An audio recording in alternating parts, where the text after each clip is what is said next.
Que el Señor esté con ustedes. Y con tu espíritu.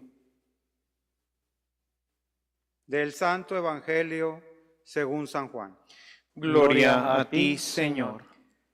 Después de la multiplicación de los panes, cuando Jesús dio de comer a 5,000 hombres, sus discípulos lo vieron caminando sobre el lago.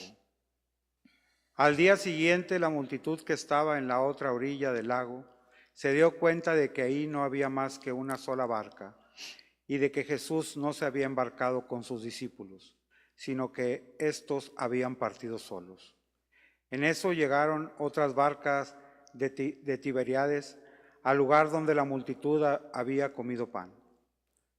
Cuando la gente vio que ni Jesús ni sus discípulos estaban ahí, se embarcaron y fueron a Cafarnaúm para buscar a Jesús. Al encontrarlo, a la otra orilla del lago le preguntaron: Maestro, ¿cuándo llegaste acá? Jesús les contestó: Yo les aseguro que ustedes no me andan buscando por haber visto señales milagrosas, sino por haber comido de aquellos panes hasta saciarse. No trabajen por ese alimento que se acaba, sino por el alimento que dura para la vida eterna, y que les dará el Hijo del Hombre, porque a éste el Padre Dios lo ha marcado con su sello. Ellos le dijeron: ¿qué necesitamos para llevar a cabo las obras de Dios? Respondió Jesús: la obra de Dios consiste en que crean en aquel a quien Él ha enviado.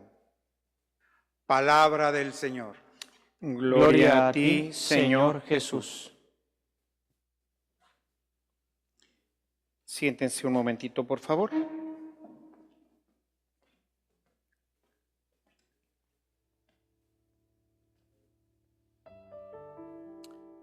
El texto que escuchamos de San Juan continúa con esta que será el preámbulo de la gran explicación eucarística, que es llamado así. De hecho, el capítulo 6 se le llama el sermón eucarístico, que está compuesto por diferentes tramos, que no todo ocurrió en un solo momento. De hecho, termina, como lo veremos al final del capítulo, termina en la sinagoga de Cafarnaúm. Todo esto, recuerden que ya es una reflexión posterior del siglo I. Al final no narra, si ustedes se van a ir dando cuenta, que este tema no narra, y de hecho, si ustedes revisan a partir del capítulo 12, 13, que es donde empieza ya la cena, se van a dar cuenta que Juan no narra lo que se llama la institución de la Eucaristía, porque eso ya es algo que está asentado. Ya incluso Pablo ha hecho algunas correcciones a través de la primera carta a los Corintios, que rápidamente también se difundió entre el mundo cristiano, de tal manera que Juan más bien está interesado por el misterio. Él está interesado porque nosotros comprendamos con mayor profundidad el misterio, y sobre todo la gente del primer siglo que pueda llegar a tener una fe mucho más madura sobre quién es Jesús, porque aunque para nosotros en general es muy evidente y no tenemos gran problema con esto, esto no ocurría de esta forma en la primera comunidad. De tal suerte que nos presenta ahora estos primeros versículos que van a dar origen a toda la reflexión del capítulo 6. Ustedes no me buscan porque hayan visto milagros, ustedes quieren que yo les siga dando de comer. Y claro, ¿no? Si estábamos ahí escuchando al Señor muy padre, y de repente nos dio comida, panes y peces hasta saciarnos, al día siguiente otra vez tenía clientes, ¿no? O sea, seguramente este hombre es un gran profeta. Y teniendo un poquito en cuenta, ¿verdad? Todo esto, recuerden que se mezcla un poquito también con todo el tema del Antiguo Testamento, el pan eucarístico, el pan que dieron los ángeles, que bajó del cielo, comieron, se murieron, en fin, todo este discurso que va a hacer Jesús, nace de esta forma como Jesús presenta, y sobre todo San Juan presenta este milagro, ¿no? Entonces, la gente que piensa que este es el gran profeta que iba a ser pues muy semejante a Moisés porque iba a conducir al pueblo hacia la nueva etapa, ¿verdad?, de vida del pueblo, pues dice, igual que Moisés les dio de comer, pues así este hombre nos va a dar de comer a nosotros también. El pan no llueve del cielo, sino que ahora el pan, pues Él lo multiplica, ¿no? Un milagro grandísimo como el que ocurría día tras día en el desierto con el maná. Y Jesús les dice, ustedes no han entendido nada. Ustedes me están buscando porque comieron pan gratis, porque creen que esta es mi misión. Dice, no busquen las cosas materiales porque se acaban, ¿sí? Más bien vean detrás de todo esto lo que quiero mostrarles. Hay un milagro mucho más grande que el que ustedes están pensando. Y nuevamente regresamos a lo que he venido tratando durante estas semanas sobre el tema de buscar más bien las cosas espirituales, ¿sí? Que no nos quedemos en las cosas materiales, sino que vayamos a lo profundo, que podamos ver más allá de nuestra propia casa. Cuando tú volteas hacia los lados, pues te vas a encontrar en la sala de tu casa o en el comedor de tu casa o en algún lugar donde estás viendo esta transmisión. Tienes que ir más allá. Hay una experiencia, lo narra en un librito muy padre. Quizás hayan oído hablar de Catalina, esta mujer que pues fue la fundadora del movimiento Nueva Evangelización, y que pues Dios le ha concedido muchas experiencias de tipo místico, y una de ellas es precisamente la de la Eucaristía. En ella está sentada, ella entra a misa a un templo y en un cierto momento entra en éxtasis, y entonces ella lo que ve es que se abre todo esto y ve aquí que todo ya no ve las paredes, ella ve como si fuera el cielo o lo que ella se imagina que pudiera ser el cielo, y entonces todo se abre, las paredes desaparecen, queda nada más el altar, todo lo demás es una cosa pues espiritual. Hay ángeles, ve a las personas también que estaban en la Eucaristía, y todo desaparece, ¿sí? En esta visión nos deja ver un poco cuál es la realidad, ver más allá. O sea, probablemente incluso aquí nosotros pues nos acostumbramos a ver las paredes, nos acostumbramos a ver las cosas materiales y ya no vemos el signo, y ya no vemos el milagro, y ya no vemos el misterio, y nos quedamos así pues en las cosas de la tierra. San Juan continuamente pues nos pone en labios de Jesús esta expresión: vean las cosas de arriba y no las de abajo. Es un tema teológico muy importante dentro del tema de San Juan, ver las cosas de arriba. Y esto es lo que tenemos que hacer, pedirle al Señor que amplíe nuestra visión, que no nos quedemos viendo estas paredes o viendo estas partes materiales que son importantes, que no busquemos al Señor simplemente porque venimos a misa, sino porque hay otras cosas que podemos nosotros ver y descubrir. Una cosa que pues tendríamos que descubrir y que es muy valiosa es el tema de la comunidad. Fíjense qué importante es que la cena nos reúne. De hecho, en estos videitos cortitos que estoy haciendo, bueno, ahora a veces no me salen, bueno, creo que nada en mi vida es corto, ¿verdad? Creo que mi vida también va a ser larga y eso es casi una tragedia, ¿verdad? Porque me quisiera ir al cielo, pero bueno, quién sabe Dios que tenga destinado para esto. Pero en esto que ahora me puse a cocinar ahí, que por ahí les transmití a través de uno de mis canales, les decía la importancia de estar juntos, de comer. Para los beduinos, una persona que entra a la tienda de un beduino, nadie lo puede tocar. Sus enemigos, dice el salmista, acampan afuera, pero no pueden entrar a la tienda, porque es un lugar sagrado. sea, el lugar de la familia es un lugar sagrado. La comunidad. Los judíos han sido muy grandes porque están unidos. Quizás de entre todo lo que pudiéramos rescatar del pueblo judío, una de las cosas muy valiosas es esa unidad nacional que ellos experimentan, esa hermandad tremenda que ellos sienten. Les he platicado algunas experiencias sobre este tema. Es algo que tenemos que retomar en la iglesia. Hablamos de comunidades, pero ¿qué es lo que es común a nosotros? ¿El templo? ¿Qué más? La fe.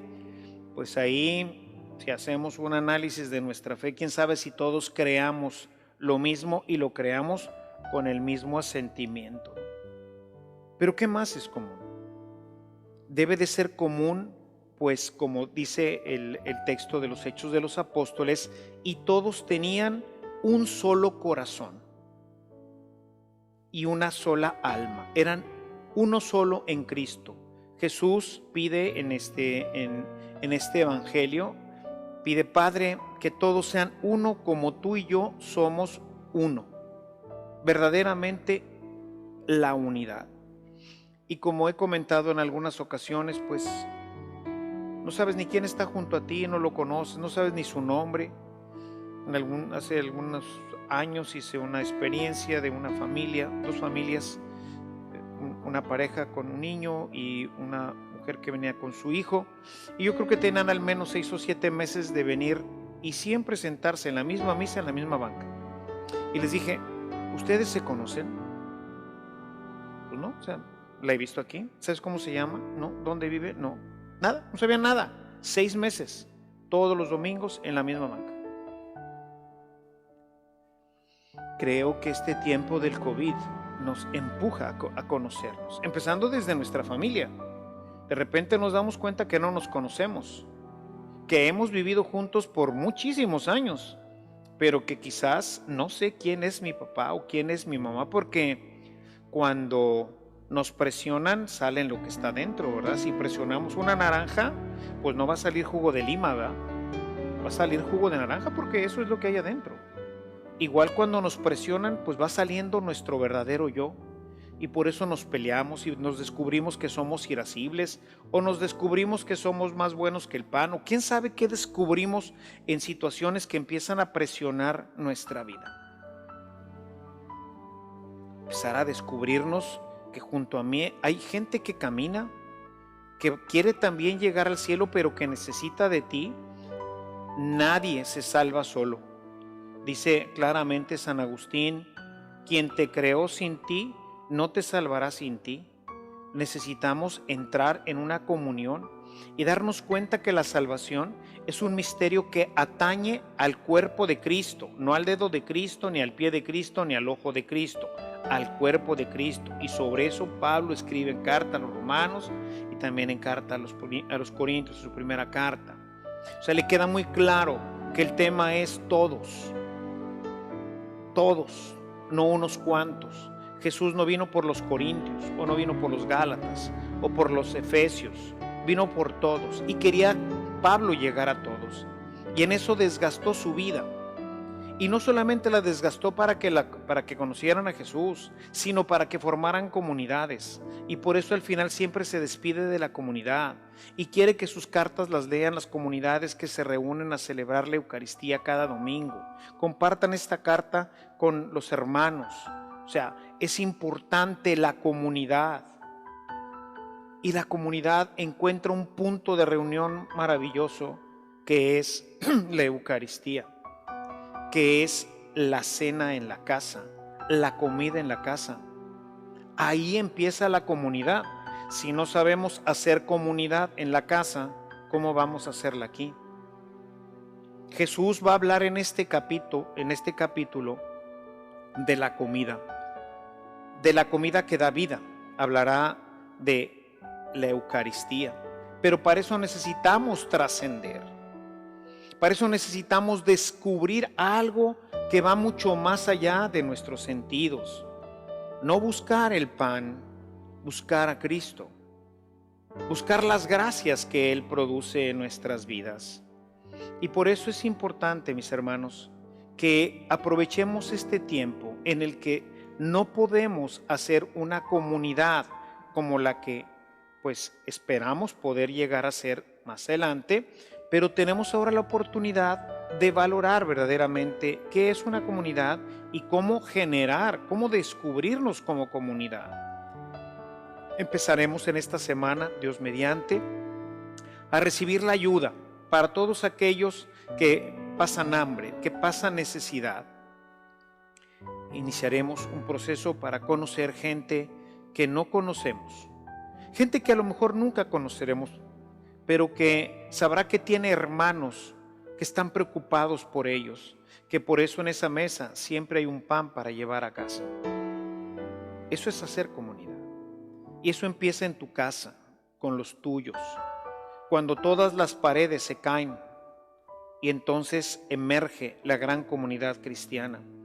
Cuando desde tu casa puedes voltear y ver que se cayeron todas las paredes de las casas que están conjuntas y ver que hay gente que sufre, gente que tiene enfermos, gente que está peleada entre sí, gente que te necesita, gente que necesita simplemente el evangelio, que a lo mejor pudieras conseguir su correo, su WhatsApp y empezar a enviarle las homilías, empezarle a enviar, qué sé yo, hay tantísimo material, tanto en las redes como en los sitios especializados, está Devoción Activa, el sitio de Fray Nelson, está Eva Play, en fin, hay mucho material. Hay gente que lo necesita. Pero cuando se caen, ahora sí todas dices, ay Carlitos, y estos son mis vecinos, híjole, y este también. Y ahí te empiezas a dar cuenta que no conoces a nadie. A veces ni siquiera a los que viven en tu propia casa. Porque empezamos por tirar las barreras que hemos construido en torno a nosotros y que nos aíslan de los demás en nuestras propias casas, en nuestras propias comunidades. Yo los invito a que vean más allá, a que no nos quedemos como los judíos. Ustedes me buscan, no porque hayan visto el milagro, el signo, porque me descubran como Mesías, sino porque quieren que les siga dando de comer. Ustedes todavía no han aprendido y siguen buscando ese pan, a ver si les cae del cielo.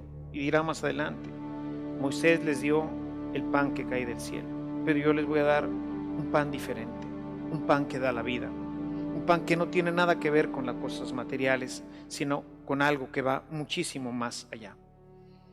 Aprovechemos este tiempo para iniciar verdaderamente una vida espiritual profunda, seria, en la cual podamos conocer y descubrir más el misterio de Cristo, el misterio de su Eucaristía y algo fundamental, el misterio de la comunidad cristiana. Que el Señor pues nos ayude a descubrir su misterio y a profundizar en él. Alabado sea Jesucristo. Sea por siempre alabado.